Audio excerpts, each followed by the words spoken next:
200 कहानी है फ्यूचर की, जहां पर हम एक नई दुनिया को देखते हैं जो 2 हिस्सों में बट चुकी थी। एक हिस्से को ऑफशो के नाम से जाना जाता है। इस हिस्से में सभी अमीर लोग रहते हैं और इनके पास जरूरत की हर चीज होती है। ये लोग अपनी मर्जी से कुछ भी कर सकते हैं, इन्हें फुल आजादी दी जाती है। जबकि दूसरा हिस्सा गरीब लोगों का है, जहां ना तो लोगों के पास खाने को भरपेट खाना है और ना ही रहने के लिए अच्छा घर। ये लोग झोपड़पट्टी में रहकर अपना गुजारा करते हैं और इनकी जिंदगी ऐशो आराम से दूर मुश्किलों से भरी होती है। लेकिन इस जिंदगी को बदलने का इन्हें एक मौका भी दिया जाता है, जिसके बाद ये लोग ऑफशो का हिस्सा बन सकते थे। लेकिन इसके लिए इन लोगों को 20 साल का होना बहुत जरूरी होता है। 20 साल का हो जाने के बाद इन्हें एक सिलेक्शन प्रोसेस से गुजरना होता है और ऑफशो में रहने वाले लोग इस बड़ी आबादी में से सिर्फ 3% लोगों को ही चूज करते हैं जो ऑफशो में रह सकते थे। बाकी बच्चे जो लोग सेलेक्ट नहीं हो पाते वो वापस से स्लम एरिया में ही रहने आ जाते हैं और गरीबों में जीने लगते हैं। इसलिए हर कोई ऑफशो में जाना चाहता था और फिर अनाउंसमेंट की जाती है कि 104 प्रोसीजर स्टार्ट होने वाला है, यानी इससे पहले 103 तक ये प्रोसेसर कंप्लीट हो चुका है। इसके बाद हम मिशेल नाम की एक लड़की को देखते हैं जिसने ऑफशो में जाने के लिए अपना नाम दर्ज किया था और अब इसे 20 मिनट के अंदर अंदर इस जगह पर जाना था जहां ऑफशो का सिलेक्शन टेस्ट शुरू होने वाला था। 20 साल का रजिस्टर किए हुए सभी लोग उस लोकेशन पर पहुंचने लगते हैं। इन सभी लोगों के कान के पीछे खास तरह का डिवाइस लगा होता है जिसमें लाल रंग की रोशनी चमकती है। एक तरह का एंट्री पास होता है ताकि जिन भी लोगों ने इस टेस्ट के लिए रजिस्टर किया है उनकी पहचान आसानी से की जा सके। और ये डिवाइस इन्हें ऑफशो की तरफ से ही सिर्फ रजिस्ट्रेशन के बाद दी जाती है। इसके बाद मिशेल अपने दोस्त के साथ टेक्स्ट वाली लोकेशन पर पहुंच जाती है और थोड़ी देर बाद इनके सामने चीफ आता है और सबको बताता है कि ये सिलेक्शन बहुत ही ईमानदारी से होगा, किसी के साथ कोई भी धोखाधड़ी नहीं होगी। और इसी के साथ इस सिलेक्शन और ऑफशो के लाइफ की इम्पोर्टेंस भी बताता है कि तुम सब में से सिर्फ 3% लोग ऑफशो में जाएंगे। स्पीच खत्म होने के बाद चीफ के पास एक लेडी आती है जो कि एक नई एम्प्लॉय थी। ये लेडी चीफ को बताती है कि मैं यहाँ तुम्हारा काम चेक करने आई हूँ और मुझे है अथॉरिटीज की तरफ से यहाँ भेजा गया है ताकि मैं तुम्हारी गलतियों को पकड़ सकूं। चीफ को बिल्कुल भी पसंद नहीं था कि कोई उसके काम में इंटरफियर करे, लेकिन हायर अथॉरिटीज की बात वो टाल भी नहीं सकता था, इसलिए वो इस लेडी से कुछ नहीं कहता। इसके बाद इंटरव्यू का टाइम शुरू होता है जहाँ कई लोग को रिजेक्ट कर वापस से उसी झोपड़पट्टी वाली जिंदगी में भेज दिया जाता है। इस इंटरव्यू को क्लियर करना काफी मुश्किल था। इधर हम मिशेल को देखते हैं जिससे काफी सारे पर्सनल क्वेश्चंस पूछे जा रहे थे। मिशेल अपने बॉयफ्रेंड के बारे में बताती है कि पिछले साल वो भी इस टेस्ट के लिए आया था लेकिन फिर वो कभी लौटकर नहीं आया, जिसका मतलब था कि वो ऑफशो चला गया। इस पर इंटरव्यू लेने वाला शख्स कहता है कि जरूरी नहीं कि वो ऑफशोर गया हो सकता है कि उसकी मौत हो गई हो या फिर उसके साथ कुछ बुरा हुआ हो। इसके बाद ये शख्स मिशेल को उसके बॉयफ्रेंड की आखिरी निशानी नेकलेस उतारने को कहता है और मिशेल उतारकर यहाँ रख देती है और अपने इमोशनल टेस्ट में पास हो जाती है। इसके बाद हम माको नाम के एक लड़के को देखते हैं जिसका हर फैमिली मेंबर इस टेस्ट में पास होकर ऑफशो चला गया था, इसलिए इसे पूरा कॉन्फिडेंट था कि ये भी जरूर ऑफशो जाएगा। माको का कॉन्फिडेंस लेवल काफी है था। माको का ये कॉन्फिडेंस देखकर इसे भी सेलेक्ट कर लिया जाता है। और फिर हम अलेक्स नाम के एक लड़के को देखते हैं जो किसी भी तरह ऑफशोर में जाना चाहता था, इसलिए बिना रुके बोलता ही रहता है और किसी भी कीमत पर इस फर्स्ट राउंड को क्लियर करना चाहता है। लेकिन उसका ये बिहेवियर इंटरव्यू लेने वाली लेडी को पसंद नहीं आता और उसे फर्स्ट राउंड में ही बाहर कर दिया जाता है। अलेक्स कहता है कि ये पूरा सिस्टम ही खराब है और ये सिलेक्शन प्रोसेस भी बहुत बेकार है। ये सब सुनकर एलेक्स को बाहर कर दिया जाता है। इसके बाद हम जोआना नाम की लड़की को देखते हैं जो सबसे ज्यादा स्मार्ट समझदार थी और बहुत ही कम बोलती थी। इस किसी समझदारी के चलते इसे भी सेलेक्ट कर लिया जाता है।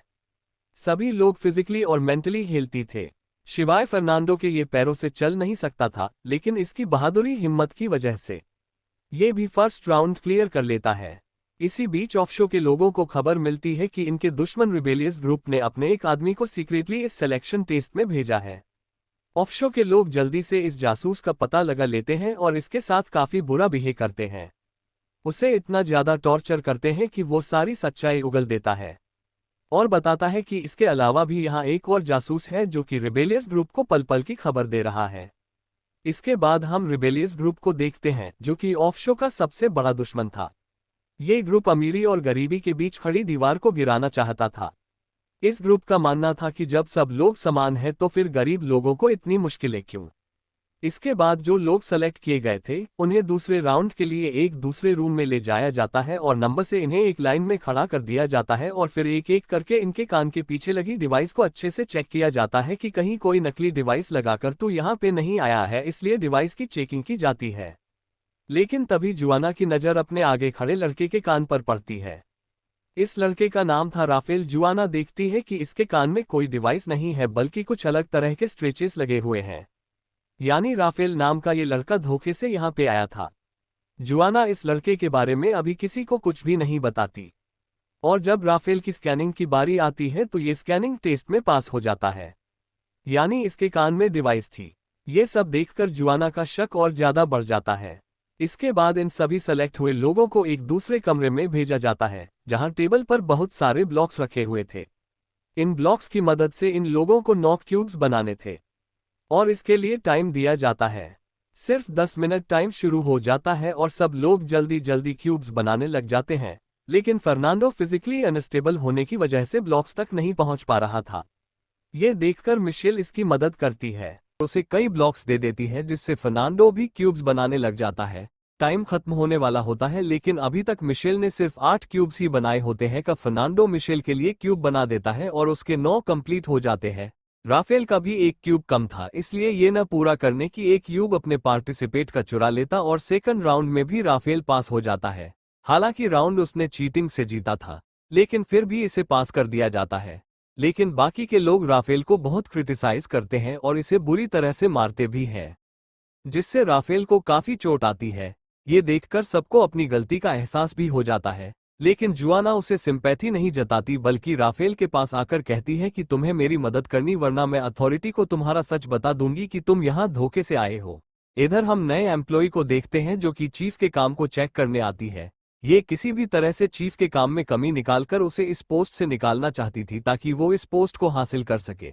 दूसरी तरफ हम मिशेल और उसके दोस्त को देखते हैं जिन पर ऑफशो के एक एम्प्लॉय को शक हो गया था, इसलिए इन्हें चेक करने के लिए अपने साथ ले जाती है और कहती है कि तुम दोनों में से कौन रिवेलियस ग्रुप के साथ है। अगर किसी ने एक्सेप्ट नहीं किया तो दोनों माल चौके। जब ये एम्प्लॉय रूम से बाहर जाती है तो मिशेल अपने दोस्त से कहती है कि हमें से मारना होगा, इसलिए जब एम्प्लॉय आती है तो मिशेल के दोस्त उस पर अटैक कर देती है। लेकिन मिशेल खुद ऐसा नहीं करते क्योंकि वो अपने दोस्त को फंसाकर खुद बचना चाहती थी। मिशेल ही मेंबर थी। इसकी दोस्त मारी जाती है और मिशेल अगले राउंड में चली जाती है। यहाँ पर हमें पता चलता है कि पिछले साल यहाँ उसका बॉयफ्रेंड नहीं बल्कि भाई आया था। अब वो से ही मिलने के लिए यहाँ आए है और साथ ही गरीबी अमीरी का भी फर्क मिटाना चाहती है। इसके बाद हम फर्नांडो को देखते हैं जहाँ हमें इसके पास्ट के बारे में पता चलता। फर्नांडो के पैरों में बचपन से ही प्रॉब्लम थी और इसके डैड ने इसका शुरू से बहुत ध्यान रखा। फर्नांडो के फादर ने ही इसलिए यकीन दिलाया था कि तुम टेस्ट को पास कर सकते हो। अभी जब तुम ऑफशोर जाओगे तो तुम्हारा इलाज हो जाएगा, तुम अपने पैरों पर खड़े हो सकोगे और एक अच्छी जिंदगी भी तुम्हें मिल जाएगी। इसके बाद फर्नांडो का फिजिकल टेस्ट किया जाता। डॉक्टर इसके पैरों को टेस्ट करने के लिए होती है जो कि फर्नांडो को फील होती है। आज फर्नांडो को पहली बार दर्द महसूस हुआ था। डॉक्टर कहती कि अगर तुमने सारे राउंड्स पास कर लिए और तुम ऑफशो के लिए सेलेक्ट हो गए तो ऑफशो में तुम्हारे पैरों का इलाज हो सकता है। तुम कह सकते हो अब ये सबको अगले टेस्ट राउंड के लिए एक रूम में भेज दिया जाता है। जब ये लोग इस रूम में पहुंचते हैं तो इन्हें टेबल रखी हुई दिखती है जिसके ऊपर 4 पुतले रखे थे और चारों के ही चेहरे पर अलग अलग तरह के एक्सप्रेशन थे।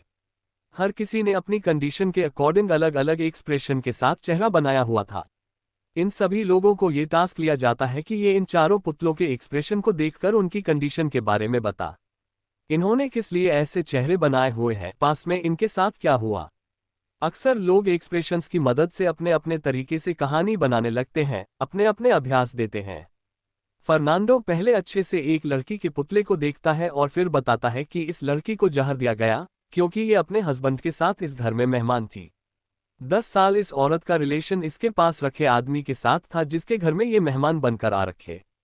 लेकिन इस आदमी की बीवी को इनके अफेयर के बारे में पता चल गया और उसने इस औरत को जहर दे दिया। तभी ये लेडी शॉकिंग एक्सप्रेशन से अपने बॉयफ्रेंड की तरफ देख रही है। फर्नांडो की ये कहानी सुनकर सब लोग बहुत खुश होते हैं क्योंकि इन्हें ये कहानी काफी पसंद आती है। लेकिन राफेल इस कहानी को बेकार बताता है और फिर अपनी एक नई कहानी पेश करता है, जिससे राफेल कहता है कि इस लेडी को सिल्वर की चीजों से एलर्जी है, इसलिए सभी पुतलों ने सिल्वर की चीजें पहनी हुई है। लेकिन इस लेडी ने कांच की अंगूठी और लकड़ी का नेकलेस पहना हुआ है। ये लेडी दूसरे आदमी को इसलिए देख रही है क्योंकि वो एक डॉक्टर है, वो उससे मदद मांग रही है।